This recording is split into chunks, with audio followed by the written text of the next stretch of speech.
Ja, so Leute und willkommen zu einem weiteren Auswandervideo heute. Heute geht es um die Fötzelsnummer oder auch die Personalnummer oder auch die D-Nummer und wie man diese bekommt. Später zeige ich dann euch auch nochmal, wie man diesen Termin vereinbart bei Skattetaten. Ich wohne ja jetzt in Tromsø mit der Denise und deswegen haben wir natürlich den Skattetaten-Termin hier in Tromsø gemacht. Ich bin der Julian, ich bin 31 und ich bin mit Denise dieses Jahr nach Norwegen ausgewandert.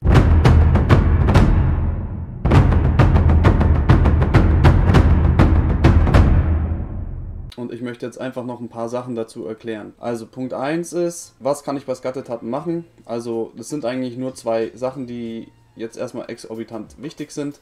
Und zwar natürlich die D-Nummer bekommen, beziehungsweise die Personalnummer fungiert ja auch so als Tax Number, also als Steuernummer, die dein Arbeitgeber braucht, damit er für dich praktisch eine Steuerkarte einrichten kann. Wenn du jetzt mehrere Arbeitgeber hast, so wie das bei uns der Fall ist, dann hast du einen Haupt- und mehrere Nebenarbeitgeber. Dazu aber später noch mehr. Wie war das jetzt bei uns? Also wir haben jetzt unseren Skattetatentermin gemacht und wir haben nur eine D-Nummer bekommen. Warum haben wir nur eine D-Nummer bekommen? Die Fötzelsnummer, also die P-Nummer, damit man damit man richtig hier im System drin ist, bekommt man erst sehr viel später. Also bei uns haben sie jetzt gesagt, das kann zu 12 Wochen lang dauern, aber das ist erstmal gar nicht so schlimm. Die D-Nummer ist für den Anfang vollkommen ausreichend und die bekommt man auch sofort. Also an dem Tag, wo man den Termin eben hat, bekommst du die D-Nummer sofort und du kannst dann mit der D-Nummer auch einiges tun, wie zum Beispiel deinen Bankaccount einrichten. Wir haben zum Beispiel das Problem gehabt, dass einer unserer Arbeitgeber gesagt hat, nur mit norwegischem Bankaccount überweise ich euch das Geld. Das haben wir auch noch gemacht, darüber werden wir auch noch ein Video machen, wie man einen Bankaccount bekommt. Das ist auch ja nicht so einfach, aber das zeige ich euch dann auch noch alles. Wichtig ist, welche Voraussetzungen für Skattetaten ist natürlich den Termin bei UDI. Und nochmals an der Stelle, wenn ihr den UDI-Termin vereinbart habt. Punkt 1, ihr könnt das von Deutschland aus schon machen. Punkt 2 ist, wenn ihr den Termin habt, macht sofort einen Skattetatentermin und legt den so nah an den UDI-Termin wie nur möglich. Ihr könntet theoretisch den UDI-Termin am Vormittag legen und den Skattetatentermin am Nachmittag. Dann habt ihr am selben Tag noch die D-Nummer und könnt eben mit dieser D-Nummer hier einiges tun. Du kannst dein Auto anmelden, du kannst ein Auto kaufen und das anmelden beispielsweise. Ohne diese D-Nummer hast du keine Möglichkeit, irgendetwas, also wirklich wichtige Dinge zu machen. Für viele ist das auch wichtig, wenn du dir zum Beispiel eine Wohnung mieten möchtest. Wir haben jetzt 2 Monate lang haben wir jetzt hier eine Airbnb-Wohnung gehabt. Dafür brauchen wir keine D-Nummer. Aber viele Vermieter machen das so, dass du hast ja ein Depositum, also eine Kaution, die du hinterlegen musst. Und dafür wird ein extra Konto eingerichtet. Also das ist auch so zum Schutz für den Mieter.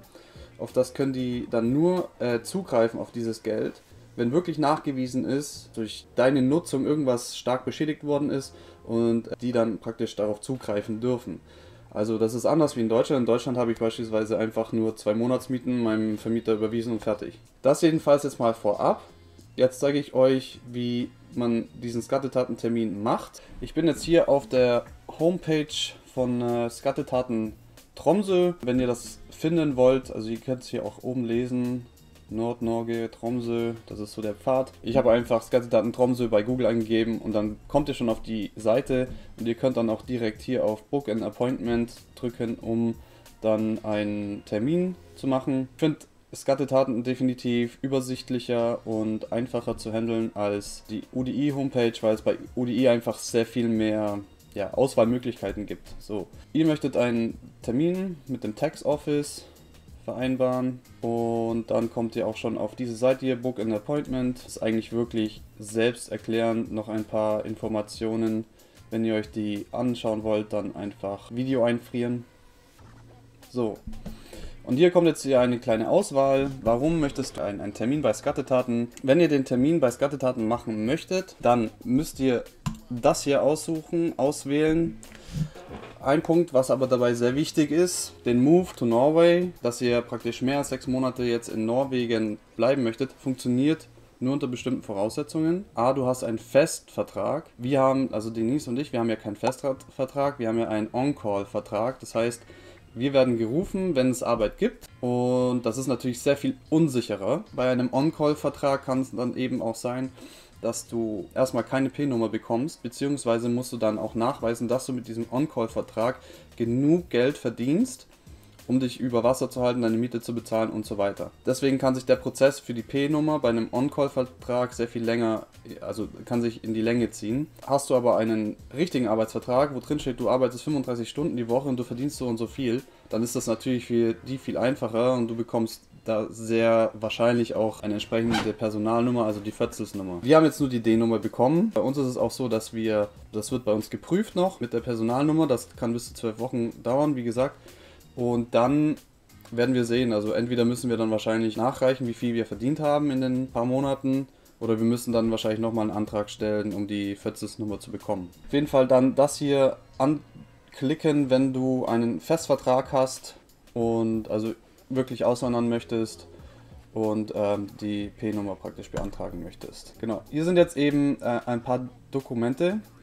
Dieses Dokument musst du ausfüllen, damit du die D- bzw. P-Nummer bekommst. Und dieses Dokument musst du ausfüllen, dass du nach Norwegen gezogen bist. Und jetzt kommt auch hier Tax Office. Du kannst jetzt hier wieder auswählen, wo. In Tromsø natürlich. So, und jetzt erster Available Appointment. So, das wäre jetzt hier der 19. September. Wow, in 3 Tagen. Da hat jemand wahrscheinlich seinen Termin abgebrochen, deswegen ist der hier jetzt frei. Aber in der Regel sind es auch so 2-3 Wochen, wie das hier voll ist. Schauen wir mal. Also hier sind noch 6. Oktober. Ja. Heute ist der 16.09. Am 6. Also hier so 6. Oktober waren jetzt ein paar freie dabei.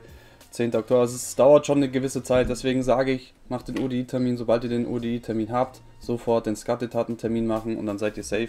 Dann kriegt ihr am selben Tag noch die D-Nummer und könnt auch noch am selben Tag dann auch den Bankaccount anmelden. Das würde dann auch noch funktionieren. Genau, und dann könnt ihr das hier eben auswählen und hier trägt man dann noch seinen Namen ein. Mache ich jetzt aber nicht so weiter. Ich denke, der Rest sollte selbsterklärend sein, um hier dann einen entsprechenden Termin zu machen. Ich hau natürlich die Dokumente, die Links, haue ich alles in die Videobeschreibung. Und jetzt schauen wir uns noch hier die Dokumente an. Das ist jetzt das Dokument, um die D-Nummer zu bekommen. Genau, es gibt hier noch, also nachdem ihr dann praktisch im norwegischen Finanzamt drin seid, könnt ihr bei Skatetaten, habt ihr dann einen Account und da könnt ihr dann auch eure Steuern und so weiter alles hinterlegen. Ihr könnt dort auch bestimmte Steuersysteme abändern.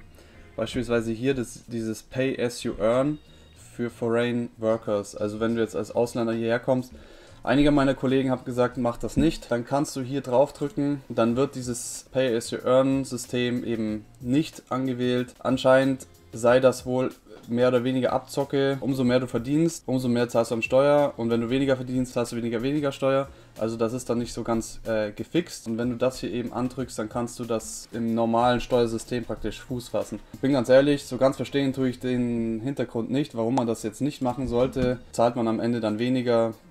Keine Ahnung, also ich kann es aktuell nicht sagen. Wenn du jetzt beispielsweise einen zweiten Arbeitgeber hast, dann wird der zweite Arbeitgeber sowieso nach dem regulären Steuersystem besteuert.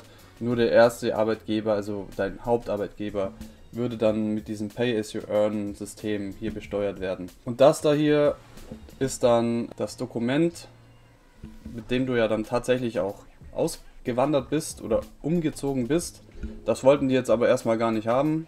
Wird vielleicht im späteren dann nochmal wichtig. Hier gibst du dann praktisch die Namen deiner Familie ein. DUF-Nummer beispielsweise ist die UDI-Nummer, die du bekommst. Aber wie gesagt, ich werde die Dokumente dann auch noch der Videobeschreibung hinterlegen und auch diesen Link, wo ihr diesen Termin vereinbaren könnt. Ja, alles in allem wirklich keine schwere Sache. Ich denke, der Termin ist relativ selbsterklärend. Wenn ihr den Link einfach bei der Videobeschreibung anklickt, ihr werdet da zurechtkommen, also das ist wirklich kein schweres Ding.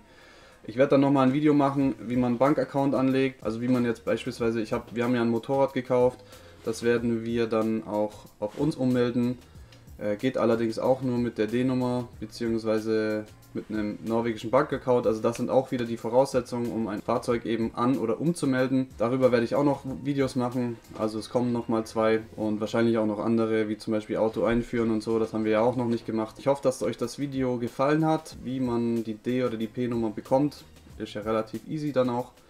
Wenn ihr irgendwelche Fragen habt, schreibt sie mir einfach, Vielleicht können wir das dann auch nochmal aufarbeiten. Liken nicht vergessen, abonnieren. Ja, und lasst mir auch gerne einen Kommentar da. Danke euch an der Stelle und wir sehen uns nächste Woche.